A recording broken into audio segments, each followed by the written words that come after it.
Josh here from Top Form Fitness. Once again, it's time to do it with Hewitt. In today's video, I'm going to start a series of videos directed at rehabilitation or corrective exercises that you can use for preventing injury and also rehabilitating yourself if you have injuries in common areas such as your shoulders, lower back, and knees. So today we're going to focus on knees, and I have with me a friend and a client of mine, Adam Slatteroff, who had an ACL reconstruction, and after a couple of years of seeing physiotherapists, doctors, and other trainers, was not able to get strength and stability and range of motion back in his knee. And his goal was to compete in strength athletics, powerlifting, and strongman competitions. So obviously, over and above what the doctors are recommending, what was the first feedback you got when you went to see like doctors and medical professionals? You're good. Yeah. Basically, you can walk. That's good, but that wasn't my goal. My goal was to get back the strengths that I had and keep getting stronger. Exactly. I also went through ACL reconstruction myself, and the same thing. This is now my stronger leg post-surgery. So we're going to start from the bottom, and that is immediately post-injury. Now this video is also directed for anyone with knee issues. A lot of these exercises have a carryover for any common knee issues, knee complaints, not just ACL surgery. Okay, first things first, if you're having acute injury, you've just hurt yourself, what is probably immediately recommended is to see a medical professional or a doctor. Make sure there's nothing torn or broken, and if there is, you have to address that obviously first. In which case, probably after you've had surgery or a necessary treatment from a medical professional, ice and rest is indicated. But after you've undergone rest and ice, inflammation is starting to come down, then you want to look at active range of motion exercises. Now for the knee, this would simply mean just moving your leg through whatever active range of motion you can achieve. So if you can't quite achieve terminal knee extension, then you just come to wherever you can and hold. If you can't quite achieve full knee flexion, then that you just come as far as you can. And then you gradually work on range of motion at the knee joint, as well as abduction, adduction, and hip flexion extension.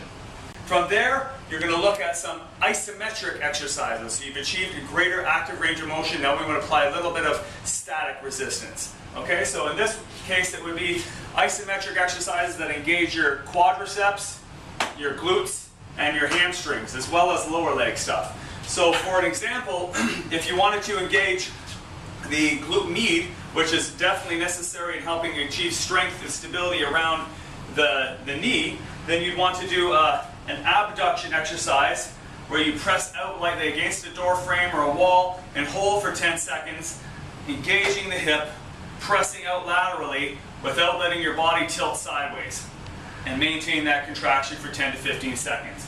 Now, even though you have the injury on one side, you can address both sides. Just always lead with the side that is affected, the weaker side or the injured side. For your quadricep, same basic idea. Press the leg straight forward. Try to extend the knee as much as you can, and then press forward into the wall or a machine or whatever you're pushing against, trying to engage the quadricep. Again, for about 10 seconds, and relax. For the glutes, a common one, a good one to try out is the glute bridge. Pressing your heels down into the floor, pressing your hips up, so you're getting that hip extension, squeezing the glutes. If you feel strong and stable enough, progress to doing that with one leg, contracting the weak glute, and then you can also follow through with the other side to maintain balance. But you want to get that glute firing. Glute strength and stability is huge when it comes to maintaining strength and stability around the knee. If you have weak glutes, more than likely you're going to be putting excess stress around the knee. So some other basic isometric exercises you can use to achieve strength and stability around your legs, your quads, your hips, your hamstrings, your glutes, are plank variations. Now, starting off with a side plank, if this is the affected knee, coming up into a side plank position, trying to engage your core, and then holding that position with your core locked in and elevating the top leg. This will engage that glute med on the bottom here. Now, if you have weak glutes or insufficient glutes, this is harder than you'd expect. It's actually a pretty challenging exercise. Another one is the plank position, locking in and a regular plank. And then if you can focus on my legs, elevating one leg such that the weight is onto the quadricep on the opposite one. And lock it in there, really engage that quad. And you can repeat on the dominant side afterwards. All right, after you've got your isometric exercises, you've progressed through those for a number of weeks as needed, we can move to isolation exercises. So Adam's going to demonstrate with a band. It's just a simple resistance tubing, and you can use heavier gauges of tubing as you get stronger. Around the back of the knee, step back until you have enough tension that you can feel it, but you can still control the movement. One leg beside the other leg, feet lined up. And you're going to lift your heel off the ground so that your knee is bent, and then you're going to press your heel down and flex and contract your quadricep hard. Good, so you're trying to engage that VMO, your vastus medialis, the inner quad muscle. Push the heel down, squeeze, and then let it up with control. Good, and you can get a little bit stronger contraction if you have good range of motion by pressing the heel down and lifting the toes up, lifting the ball of the foot. Good. The dorsiflexion. Good. 10 to 15 Press it down. right? Yeah, 10 to 15 repetitions, but the main thing is you hold for a couple seconds on each contraction to really get that quad firing and that end range of motion, because it typically, especially after an ACL injury, it's really hard to get that end range of motion back, and this will help to fire that quad before you get into step-ups and lunges, etc. Good job. Now for other isolation work, we want to work the adductors and abductors. So for the adductors, I have here one of those old school Pilates rings.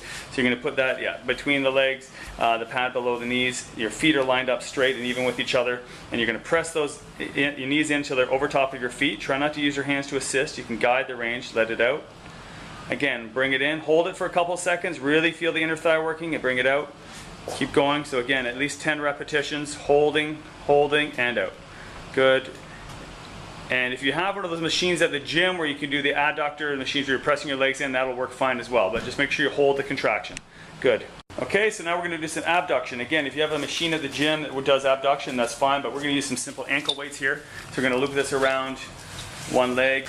Now the main thing with abduction is that you're going to try to maintain a little bit of hip extension as well. Bring that leg back on top, bend your bottom leg for stability, and then bring that top leg up as straight as you can. Bring it up, hold, and then down with control. Reach your leg back a little bit, so towards your ass. There you go, now straight up. Really, there you go, good. Make it work right into the hip. Now these exercises might seem a little tedious. Straight up, squeeze it, hold. But if you don't address those weak links, all around the hip, knee, and foot, so again, 10 to 15 repetitions, and then you can repeat on your unaffected side as well. This will give you a good indication of how much deficit there is in strength on your affected leg.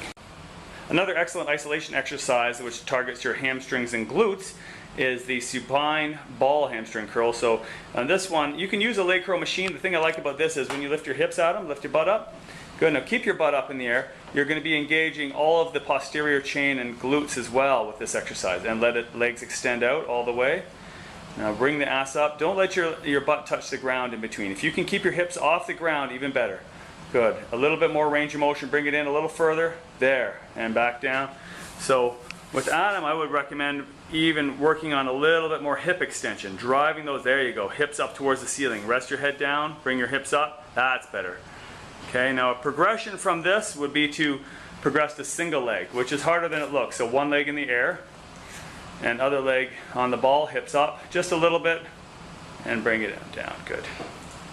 Okay, and that's harder than it looks, exactly. So that would be a progression you'd work up from that hamstring curl. Now that you've completed the isometric exercises and progressing up towards isolation exercises, it's time to get into the compound movements, where you incorporate that weak link back into the chain of compound exercises.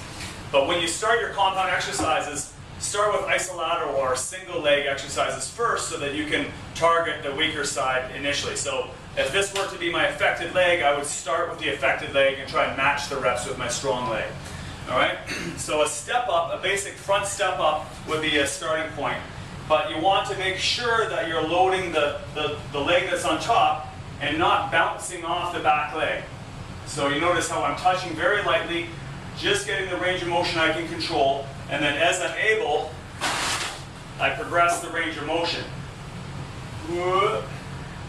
Down with control, lightly touch, push through, and up. And as you can see from the front, my knee is going to line up right over the foot, and I'm going to try to keep my entire foot planted on the step, not letting my knee deviate through the motion.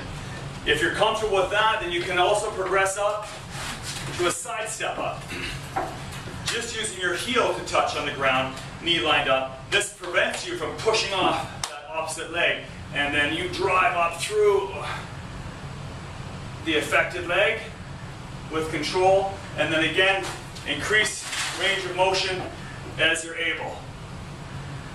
Okay, so from the side, as you can see, it looks like hips back, knee lined up, lightly touch only the heel. Don't push off that leg, just press yourself through with the affected leg. Progressing from there into a split squat. First, build up your range of motion, your strength and stability in those step-up variations before you move on to split squats. That's going to really isolate that weak side because you're not using the other leg to help. And then as you're able, you can add resistance by holding dumbbells or using a barbell as well with that exercise. Then progressing on to a Bulgarian squat or a split squat, and you can start to really load up this exercise a little bit more. So a simple Bulgarian squat, you're going to again focus the load on the front leg. So get the hips back flat, and come down to at least 90 degrees and then push through the front leg. Another good compound exercise that involves isolateral or single leg movements is a single leg deadlift. So for this exercise, you support your weight on one leg. You can hold dumbbells or progress up towards a loaded barbell, and then slightly unlock the leg that you're working and work on hip movement only, keeping a nice neutral spine, and then flex yourself forward at the hip joint only. Unlock the knee. That hamstring and ass is going to really fire with this exercise. Work on that balance. Keep the knee lined up, body flat, and then pull through, contracting the whole posterior chain. Now that you've done some isolateral work, some single leg work, we can get back into the compound two-legged exercises such as squats and deadlifts.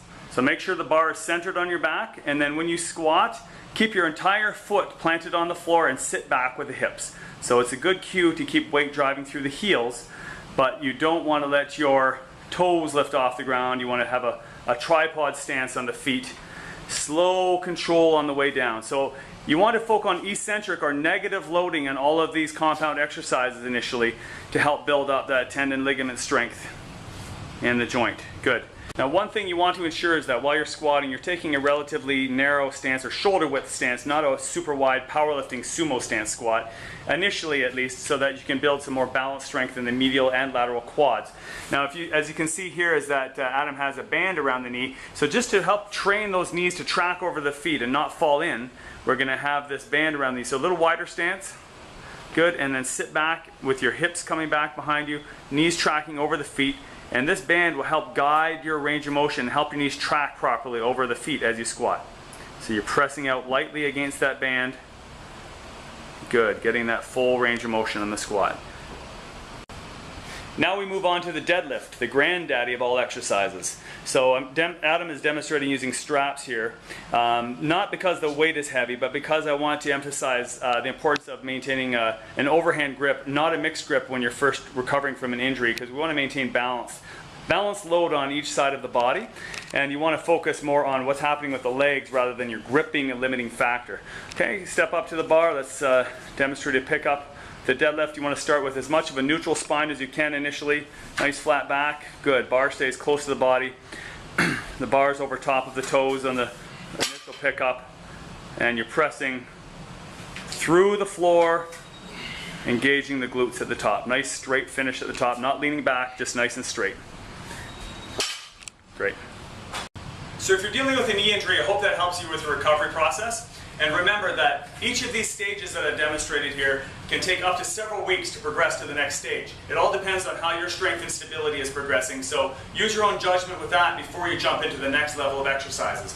From active range of motion, isometrics, isolation exercises, into compound exercises from single leg to double leg. And even once you progress up towards the squats and deadlifts, I recommend you still start your workouts with some good isometric exercises to make sure that you're engaging the muscles all around that knee joint.